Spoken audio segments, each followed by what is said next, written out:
نحمده ونصلي ونسلم على رسوله الكريم أما بعد فأعوذ بالله من الشيطان الرجيم بسم الله الرحمن الرحيم قل من كان في الضلالة فليمدد له الرحمن مدا حتى إذا رأوا ما يوعدون إما العذاب وإما الساعة فسيعلمون من هو شر مكانا وأضعف جندا ويزيد الله الذين اهتدوا هدى والباقيات الصالحات خير عند ربك ثوابا وخير مردا صدق الله العظيم وبلغنا رسوله النبي الكريم ونحن على ذلك لمن الشاهدين والشاكرين والحمد لله رب العالمين اللهم صل على سيدنا محمد النبي الأمي وعلى آله وبارك وسلم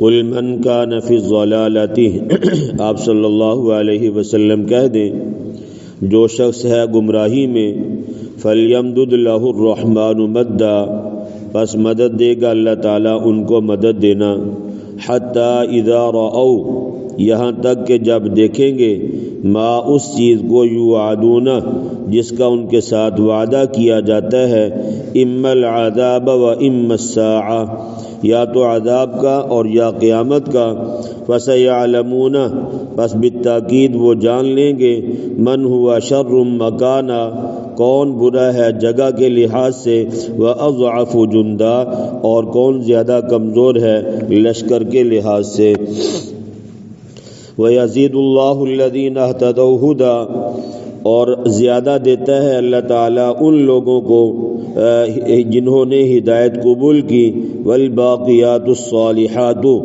اور باقی رہنے والی نیکیاں خَيْرٌ عِنْدَ رَبِّكَ بہتر ہیں تیرے رب کے ہاں ثواباً بدلے کے لحاظ سے وَخَيْرٌ مَرَدًّا اور بہتر ہے لوٹنے کی جگہ کے اعتبار سے عزیزان گرامی 16واں سپارہ سورہ مریم آیت نمبر 75 اور 76 دو آیات کا ترجمہ آپ حضرات کے سامنے کیا ہے۔ پہلی آیت مبارکہ میں اللہ جل شانہ نے اس بات کو بیان کیا ہے کہ اللہ تعالیٰ دنیا میں کافروں کو اور مسلمانوں کو دونوں کو نعمتیں عطا فرماتا ہے، لیکن آخرت میں جو نعمتیں ہیں یہ صرف اور صرف ایمان والوں کو ملیں گی، بغیر ایمان والوں کے لیے آتش جہنم کے علاوہ اور کچھ نہیں ہوگا۔ اور دوسری بات یہ ہے کہ اللہ تبارک و تعالیٰ کے ہاں نسب نامے کو نہیں دیکھا جاتا، یہ بندہ کس کی اولاد ہے، یہ بندہ کس وڈیرے کے پاس رہنے والا تھا، یہ اس کے پاس کوئی بہت بڑا عہدہ تھا۔ اللہ کی حضور سب سے پہلی چیز جو دیکھی جاتی ہے وہ یہ دیکھی جاتی ہے کہ اس کے سینے میں ایمان ہے یا نہیں۔ اگر ایمان ہے باقی چیزیں بعد میں، اگر ایمان نہیں ہے تو پھر بڑے بڑے معاملات بھی بندے کے کسی کام نہیں آتے۔ آپ نے مشہور قصہ سنا ہے، قرآن کریم میں اللہ تبارک و تعالیٰ نے اس کا ذکر فرمایا ہے کہ حضرت موسیٰ علیہ السلام اللہ تعالیٰ کے نبی ہیں، ٹھیک ہے بھائی، اور ان کے آگے چچا زاد بھائی قارون ہے جس کے پاس اللہ تعالیٰ نے خزانہ بھی بہت دیا تھا اور اس کے ساتھ یہ کہ نوکر چاکر بھی بہت تھے۔ اب چچا زاد بھائی ہے لیکن اللہ تبارک و تعالیٰ پر ایمان لانے والا نہیں ہے، تو یہ کیا ہوا بھائی فَخَسَفْنَا بِهِ وَبِدَارِهِ الْأَرْضِ اللہ کہتا ہے ہم نے اس کو اور اس کے گھر کو زمین کے اندر دنسا دیا۔ ایک طرف اللہ کے نبی ہیں موسیٰ علیہ السلام اور دوسری طرف ان کا کزن ہے، چچا زاد بھائی ہے موسیٰ علیہ السلام کا، چچا کا بیٹا ہے، لیکن یہ کہ ایمان نہیں لایا، دنیا کے لیے اللہ تعالیٰ نے اسے عبرت کا نشان بنا کے رکھ دیا۔ نبی کریم صلی اللہ علیہ وسلم کا گھرانہ ہے، ابو جہل ہے، ابو لہب ہے، مکے والے ہیں، آپ کے پاس رہنے والے، آپ کے ساتھ رہنے والے، ایمان کو قبول نہیں کیا تو کیا ہوا بھائی، اللہ تعالیٰ نے اٹھا کے جہنم کے اندر پھینک دیا۔ بلال حبشی کہاں سے اٹھ کے آئے ہیں؟ ٹھیک ہے بھائی. اسی طرح صہیب رومی یہ ایران کے رہنے والے ہیں. جب ایمان کو قبول کر لیا تو اللہ تبارک و تعالیٰ نے ان کو صحابی رسول بنا دیا. قیامت تک کے لیے رضی اللہ تعالیٰ عنہ کا تمغہ اور اعزاز اللہ تبارک و تعالیٰ نے ان کو عطا فرمایا. حدیث مبارکہ میں آتا ہے، یہ کئی دفعہ پہلے بھی حدیث مبارکہ آپ کے سامنے پیش کی ہے کہ نبی کریم صلی اللہ علیہ وسلم نے فرمایا ان اللہ یعطی الدنیا لمن یحب ومن لا یحب، بے شک اللہ تعالیٰ دنیا دیتا ہے اس کو بھی جس کے ساتھ اللہ محبت کرتا ہے، اور اللہ اس کو بھی دنیا دیتا ہے ومن لا یحب، اور جس کے ساتھ اللہ تعالیٰ محبت نہیں کرتا. مال کا مل جانا یہ اللہ کی رضا کی نشانی نہیں ہے. بات سمجھ میں نہیں بھائی؟ کوئی دنیا کا بڑا عہدہ مل گیا یہ اللہ کی رضامندی کی نشانی نہیں ہے. ٹھیک ہے بھائی.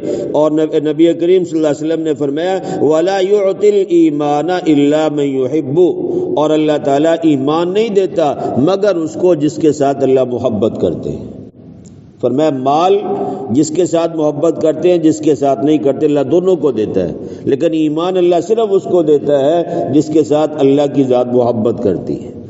اس زاویے سے اگر دیکھیں تو اللہ نے مجھے اور آپ کو ایمان ماں کی گود میں عطا فرمایا. اس کا مطلب یہ ہے کہ اللہ ہم سے محبت کرتے ہیں.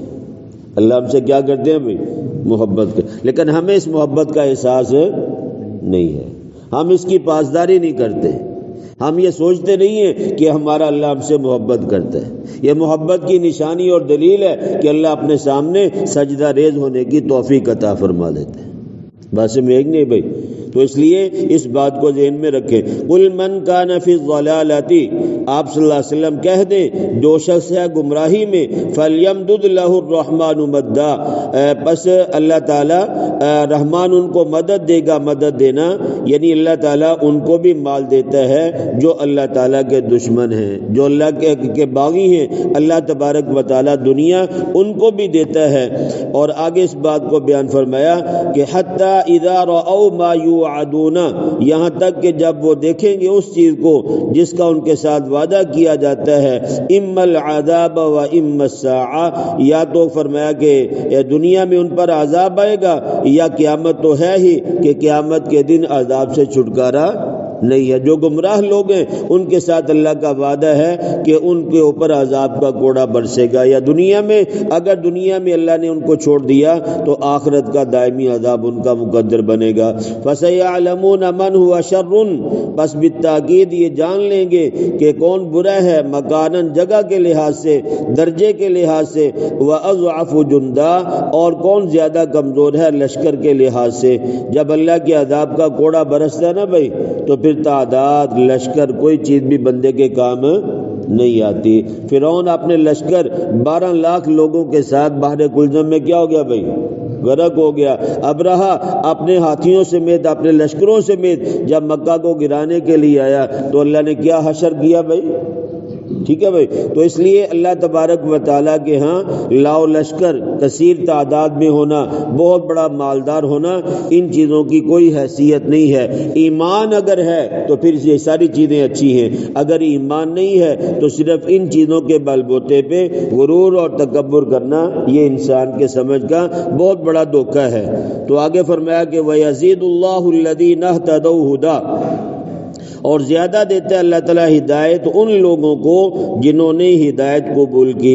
جو ہدایت کے طالب ہیں اللہ تعالیٰ ان کی ہدایت میں دن بدن اضافہ کرتے رہتے ہیں، دن بدن اضافہ کرتے رہتے ہیں. ٹھیک ہے بھائی. یہاں وعدہ ہے اللہ کا زیادتی کا اور زیادہ دینے کا، کہ جس کے دل میں یہ طلب ہے کہ اللہ میں ہدایت پہ چلنا چاہتا ہوں، کوشش کرتا ہے، فرمایا اللہ اس کے لیے مزید ہدایت کے راستوں کو آسان کرتے رہتے ہیں، اس کے لیے ہدایت کے دروازے کھلتے رہتے ہیں. لیکن جو طالب نہیں ہے ہدایت کا اللہ اس کو ہدایت بھی نہیں دیتے. والباقیات الصالحات، اور باقی رہنے والی نیکیاں، خیر عند ربک، اچھی اور بہتر ہیں آپ کے رب کے ہیں، ثواباً سے بدلے کے لحاظ سے، وخیر مردا، اور بہتر ہیں لوٹنے کی جگہ کے اعتبار سے. جیسی بات ہے کہ جب بندہ چلا جاتا ہے دنیا سے تو مقدر اس کا کیا بنتا ہے بھائی؟ جنت بنتی ہے، اللہ کی رضامندی بنتی ہے۔ تو باقیات الصالحات میں بہت ساری چیزیں آتی ہیں۔ نبی کریم صلی اللہ علیہ وسلم نے فرمایا کہ جب آدمی فوت ہو جاتا ہے انقطع عنہ عملہ، تو فرمایا اس کے اعمال منقطع ہو جاتے ہیں، یعنی جب بندہ فوت ہو جاتا ہے نیکی تو کر نہیں سکتا، تو اس کا اعمال نامہ کیا کر دیا جاتا ہے بھائی؟ بند کر کے رکھ دیا جاتا ہے۔ لیکن فرمایا کہ اگر اس کی نیک اولاد ہے جو نیکی کرے گی وہ خود بخود والدین کو پہنچے گی۔ اولاد کے اس طرف دھیان ہو یا نہ ہو، مثلا میرے اور آپ کے والدین دنیا سے چلے گئے، ہم ان کے لیے اصالہ ثواب نہیں کرتے، دعا مناجات نہیں کرتے، اپنی دعاؤں میں ان کو یاد نہیں کرتے، لیکن اگر ہم نیک عمل خود کرتے ہیں تو اللہ تبارک و تعالی اس کا ثواب ان کو لازماً پہنچا دیتے ہیں، اس لیے کہ انہی کی تربیت کا اثر ہے یا انہی کی وجہ سے میں اور آپ دنیا میں آئے ہیں۔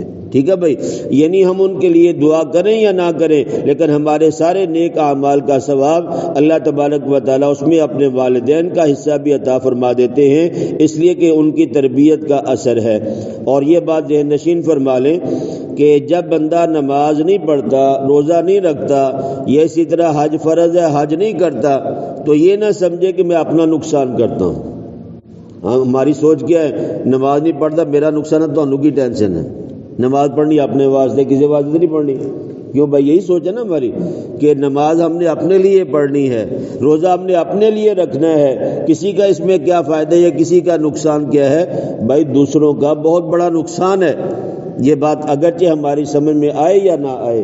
ٹھیک ہے بھائی، والدین جو دنیا سے جا چکے، ہمارے اساتذہ جنہوں نے ہمیں پڑھا لکھا کے یہاں تک پہنچایا ہے، جو دنیا سے چلے گئے وہ، اسی طرح یہ سلسلہ پیچھے تک جب جاتا ہے تو میرے اور آپ کے آخری استاد جناب نبی کریم صلی اللہ علیہ وسلم ہیں۔ ٹھیک ہے بھائی، امت کو نیک اعمال کی ترغیب کس نے دی ہے؟ طریقہ کس نے بتلایا ہے؟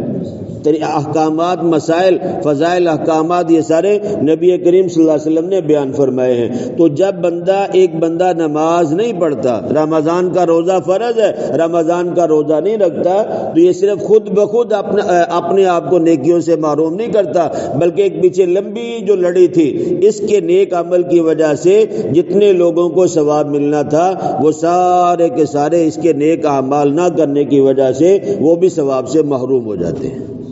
بات سمجھ میں نہیں آئی بھائی؟ میرے اور آپ کے نیک عمل کی وجہ سے نبی کریم صلی اللہ علیہ وسلم کو بھی اس کا ثواب پہنچنا تھا، اس لیے کہ احکامات، فضائل انہوں نے امت کو بتلائے ہیں۔ جب میں اور آپ نماز نہیں پڑھتے، میں اور آپ روزہ نہیں رکھتے، تو جتنے ہمارے والدین، اساتذہ، شیوخ اور آگے پھر نبی کریم صلی اللہ علیہ وسلم تک یہ سلسلہ ہے، وہ سارے کے سارے نیکیوں سے محروم رہتے ہیں۔ اس لیے نماز کا نہ پڑھنا یا نیک اعمال کا نہ کرنا، یہ صرف یہ نہیں کہ میں اپنا نقصان کر رہا ہوں، بلکہ یہ بات ہمارے ذہن میں ہونی چاہیے کہ میری وجہ سے کتنے نیک لوگ تھے جن کو اس کا ثواب پہنچ رہا تھا، اور آج سارے کے سارے میرے اس نیک عمل نہ کرنے کی وجہ سے وہ بھی محروم ہو گئے۔ بخاری شریف کی حدیث مبارکہ ہے، ایک آدمی نماز پڑھتا ہے، نماز کے اندر کہتا ہے السلام علینا وعلی عباد اللہ الصالحین، اتحیات پڑھتے ہیں نا بھائی، تو اس کے اندر بندہ کیا کہتا ہے؟ ہمارے اوپر بھی رب کی سلامتی ہو اور اللہ تعالیٰ کے نیک بندوں پر بھی کیا ہو بھائی؟ سلامتی ہو۔